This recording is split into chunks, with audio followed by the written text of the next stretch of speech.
Islam is the most logical religion. Every teaching of Islam can be proved with reason, logic, and science. Islam is the most scientific religion. If you put the test of science to any religious scripture, the only religious scripture in the world which will pass this test of science, it is the glorious Quran.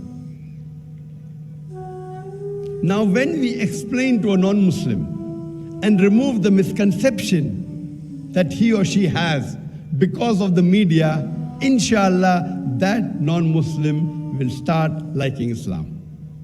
In the same fashion, we should even correct the wrong concept of God which is there in the mind of the atheists. The atheists, when they hear people talking about God having human qualities, like God can make a mistake, God can get tired, God requires rest, God requires to sleep, God requires to eat, God that can be defeated, God that can be killed. This atheist disagrees with such a God.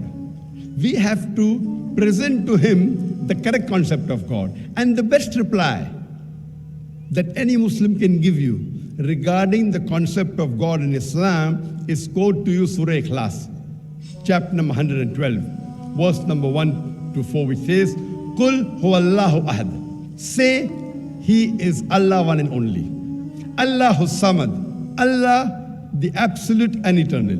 Lam yalid walam yulad. He begets not, nor is he begotten. Walam yakul lahu kufuwan ahad. There's nothing like him. This is a 4-line definition of Allah subhanahu wa ta'ala, of Almighty God, given in the glorious Quran. If any person says so-and-so candidate is God, if that candidate fits in this 4-line definition, we Muslims have got no objection in accepting that candidate as God.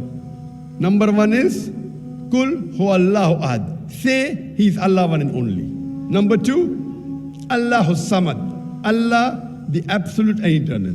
Number 3, Lam yalid walam yulad. He begets not, nor is he begotten. Walam yakul lahu kufuwan ahad. There's nothing like him. This Surah Ikhlas is the touchstone of theology. Theo means God, logy means study, theology means the study of God. Surah Ikhlas, chapter number 112, verse number 1 to 4 of the glorious Quran, it is the touchstone of theology. Touchstone, you may be aware that if you want to buy and sell gold jewelry, you take that gold jewelry to a goldsmith, and that goldsmith takes the gold jewelry and rubs it against the touchstone. And depending upon the color he gets, he will tell you that this is a 24 karat gold, or it is a 22 karat gold, or it is an 18 karat gold, or he may say it is not gold at all, because all that glitters is not gold. Surah Ikhlas, chapter number 112, is the touchstone of theology. You put this Surah Ikhlas to the test of the God you're worshipping. If the God you're worshipping passes this test, then he's a true God. If he does not, he's a false God.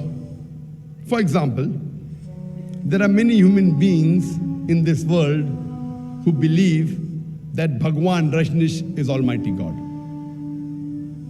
Bhagwan Rajneesh, you may have heard of the person Bhagwan Rajneesh. He's from India. There's a Hindu during question at the time who told me that, Brother Zakir, we Hindus do not believe in Bhagwan Rajneesh as God. I said, I never said Hindus believe that Bhagwan Rajneesh is God. I've read the Hindu scriptures. Nowhere do the Hindu scriptures say that Bhagwan Rajneesh is God. I said some human beings believe he's God. Let us put this Bhagwan Rajneesh to the test of Surah Ikhlas. The first is, Kul huwallahu ahad. Say, he's Allah one and only. We know that Bhagwan Rajneesh wasn't the only man who claimed divinity. There are hundreds of men who have claimed divinity, and from the country I come, India alone, there are thousands of men who have claimed divinity. He's not the only one. But the Rajneesh Bhakt will say, no, Bhagwan Rajneesh is unique. Let's go to the second test. Allahu Samad. Allah, the absolute and eternal. Was Rajneesh absolute eternal? We know from his autobiography, he was suffering from diabetes mellitus, he was suffering from hypertension, he was suffering from chronic backache, he was suffering from asthma. Imagine Almighty God suffering from diabetes mellitus, from asthma, from chronic backache. The third test. Lam yalid wa lam yulad. He begets not, nor is he begotten. We know Bhagavan Rajneesh had parents, mother and father. He was born in the state of Madhya Pradesh. And in the year 1981, he goes to USA and he takes thousands of Americans for a ride. And in the state of Oregon, he starts his own village called as Rajneeshpuram. And later on, the American government, they arrest him and they put him behind bars. And Bhagavan Rajneesh says that the American government gave me slow poisoning. Imagine Almighty God being slow poisoned. And later on, he is kicked out from the country of USA and he comes back to India. And in the city of Pune, he goes back to his center and again restarts with a new name, Osho Commune. And when you go to his center in Pune, and if you go to his samadhi, where his ashes are kept after he died, it is mentioned on the stone on his samadhi, Bhagavan Rajneesh, Osho, never born, never died, but visited the earth from the 11th of December 1931 to the 19th of January 1990. Never born, never died, but visited the earth from the 11th of December 1931 to the 19th of January 1990. They forgot to mention on his samadhi that he was not given visas to 21 different countries of the world. Imagine Almighty God coming in this world to visit the earth and he requires visas. And the Archbishop of Greece said, if you don't remove Rajneesh out of this country, we will burn his house and the house of his disciple. And the last test, Walam yakul lahu kufuwan ahad, there's nothing like him, is so stringent that no one besides the true Almighty God can pass. The moment you can compare God to anything in this world, he is not God. Walam yakul lahu kufuwan ahad, there's nothing like him. We know Bhagavan Rajneesh, like the other human beings, had one nose, two eyes, two hands, white beard.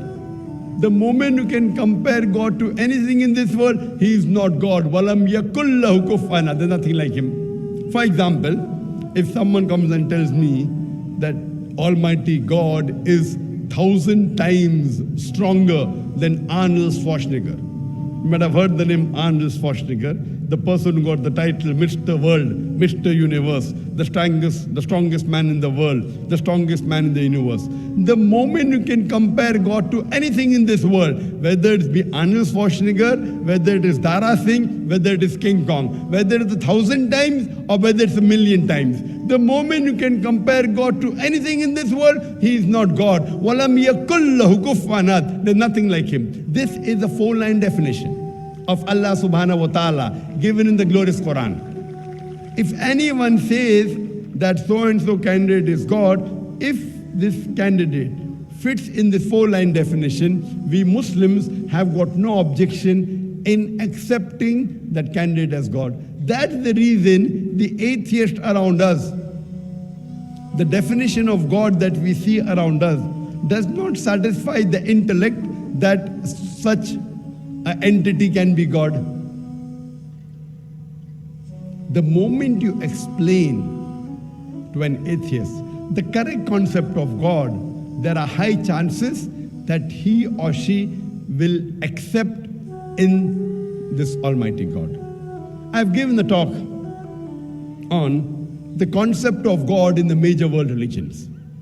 And I've proved that if you want to understand any religion, do not look at the followers. You have to understand what the scripture of that religion has to speak about itself. And if you have to understand any religion, you have to first understand the concept of God in that religion.